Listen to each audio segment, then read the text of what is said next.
సంఘాన్ని ఇంకొక ఎక్కువ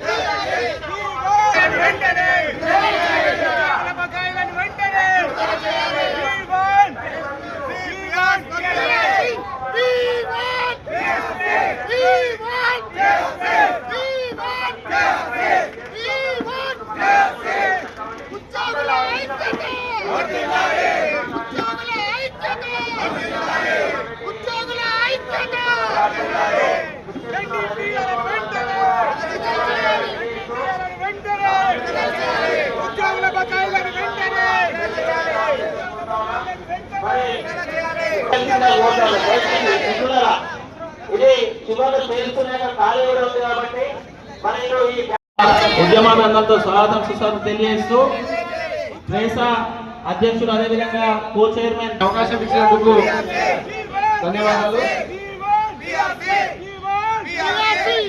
దయచేసి ప్రశాంత్ సార్ని ఈ ప్రదేశంలో పాల్గొనాలి.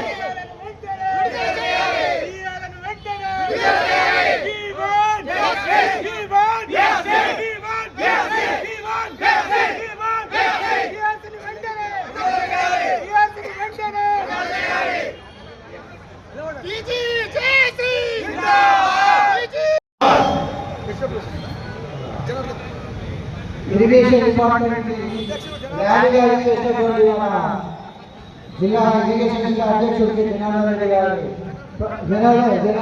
ప్రసంగించాల్సిందిగా కోరుతున్నాను.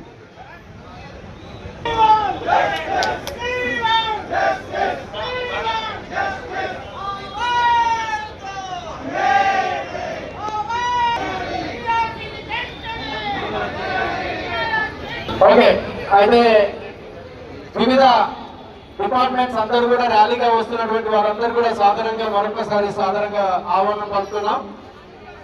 ఉద్యోగుల ఐక్యత, ఉద్యోగుల ఐక్యత చేయాలంటున్నాం. పిఆర్సీని వెంటనే అమలు చేయాలంటున్నాం. ఇయ్యరాదే మా ముఖ్యమంత్రి గారు జరా అనని అనని అరే 10,000 కోట్లు జరా రిలీజ్ చేయాలంటున్నాం. మరి చెయ్యరాదేగా ముఖ్యమంత్రి గారు జరా. క్రియాత్మకంగా ఈ ప్రోగ్రాంకి వచ్చినటువంటి నా సోదరులందరికీ ధన్యవాదాలు. ఇక నుంచి ఈ వేదిక మీద పెద్దల యొక్క ఆధ్వర్యంలో మేము అంటే చెప్పుకోవడానికి మాటల పొరపాటు జరుగుతుంటే క్షమించాలని కోరుకుంటూ ఉద్యోగుల హక్కుల కోసం పాటుపడుతున్నటువంటి ప్రతి ఒక్క నాయకులకు ప్రతి ఒక్కరికి నేను ధన్యవాదాలు తెలియజేస్తూ ఎలాగైతే తెలంగాణ ఉద్యమాన్ని మనం ముందుకు నడిపినామో ఈ ఉద్యోగుల హక్కుల కోసం ప్రకటించాలి, ప్రకటించాలి, విడుదల చేయాలి, విడుదల చేయాలి, వర్ధిల్లాలి, వర్ధిల్లాలి. అంటే ఇప్పుడు ఖాళీ స్టేజ్ పైన వాళ్ళకి మీరు అనరా ఇక్కడ అంటే పిఆర్సీ అమలు కావచ్చు. మరి దాదాపు 6 డిఏల పెండింగ్, అంటే దేశంలో ఎక్కడా లేని విధంగా తెలంగాణలోనే మరి 6 డిఏలు పెండింగ్ ఉన్నాయి. ఇంతేకాకుండా నూతన ఎంప్లాయీ హెల్త్ స్కీమ్ విధి విధానాల రూపకల్పన మరి ఈ మధ్యన వచ్చింది, కానీ దానికి సరైన ఎంపానల్ హాస్పిటల్స్ లేవు. అంతేకాకుండా మరి రాష్ట్ర ప్రభుత్వం ఇంతకుముందు గతంలో చెప్పినట్టుగా సిపిఎస్ను తీసేసి మరి ఓపీఎస్ను అమలు పరుస్తామని మేనిఫెస్టో పెట్టిన విధంగా ఇక మా అంగన్వాడీ సోదరీమణుల యొక్క జీతాలను 13,500 నుంచి దాదాపు 24,000 పెంచుతామని రాష్ట్ర ప్రభుత్వం ఇదివరకు ప్రకటించింది. అంతేకాకుండా మా విఓఏ సోదరుల యొక్క జీతభత్యాలు కూడా కేవలం చాలని జీతాలతో మరి వాళ్ళు కూడా పనిచేస్తున్నారు. ఇక పంచాయతీ సెక్రటరీ యొక్క వారి యొక్క ప్రయోజనాలు ఇలా పోతే డిపార్ట్మెంట్ వారీగా పోతే అధికారుల వారీగా పోతే అనేకమైన పెండింగ్ అంశాలపై గతంలో పలు దఫాలు మరి ప్రభుత్వానితోటి సాక్షాత్తు గౌరవ ముఖ్యమంత్రి గారితో కూడా చర్చలు జరిపినా మరి గౌరవ ముఖ్యమంత్రి గారు ఆదేశాలు జారీ చేసిన ఇప్పటి వరకు కూడా అమలు కాని పరిస్థితి. మరి దాదాపు ఇంకా పెండింగ్ బిల్స్ కూడా దాదాపు 10,000 కోట్ల రూపాయల పెండింగ్ బిల్స్.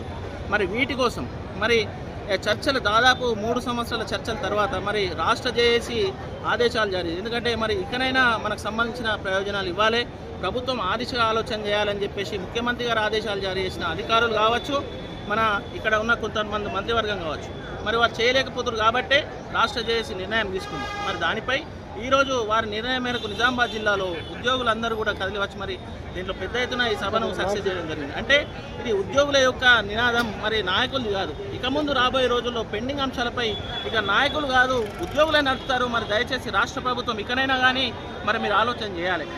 ఉద్యోగులకు ఏదైతే మనకు ప్రజలకు అనేకమైన సంక్షేమ పథకాలు అందిస్తున్నారు రాష్ట్ర ప్రభుత్వం, మరి ఇకనైనా ఉద్యోగుల ప్రయోజనాలను కూడా ఆలోచించాలి.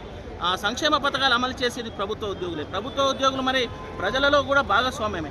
మన నిజామాబాద్ జిల్లా దాదాపు ప్రతి దాంట్లో ఏ డిపార్ట్మెంట్లో తీసుకున్నా 1, 2, 3 స్థానాల్లో ఉందంటే ఉద్యోగులు 24 గంటలు నిరంతరంగా శ్రమిస్తున్నారనే దాన్ని మనం మర్చిపోకూడదు. కాబట్టి రాష్ట్రంలో ఎక్కడున్నా రాష్ట్ర ప్రభుత్వం చేపట్టే సంక్షేమ పథకాలని మేము 24 గంటలు సర్వీస్ ఇస్తూనే మా యొక్క హక్కుల గురించి కూడా ఇక నుండి ఉద్యమాలు స్టార్ట్ అవుతున్నాయి. మరి నాయకులు కాదు ఉద్యోగులే ఉద్యమాలు నడుపుతున్నారు. కాబట్టి ప్రభుత్వం ఇకనైనా మరి స్పందించి మా రాష్ట్ర పెద్దలు పిలిపించి మా పెండింగ్ డిమాండ్లు అయినటువంటి పిఆర్సీ కానీ 6 డిఏలు కానీ 10,000 కోట్ల రూపాయల పెండింగ్లు కానీ ఇంకా ఎంప్లాయీ హెల్త్ స్కీమ్ కానీ ఇలా అనేకమైన ప్రయోజనాలు వెంటనే ప్రకటించాల్సిందిగా రాష్ట్ర ప్రభుత్వానికి మరి మీ ద్వారా మరి ఎలక్ట్రానిక్ అండ్ ప్రింట్ మీడియా ద్వారా ఇక్కడ ఉద్యోగుల ద్వారా ప్రజల అందరికీ కూడా విన్నవిస్తున్నాం. జై హింద్, జై తెలంగాణ.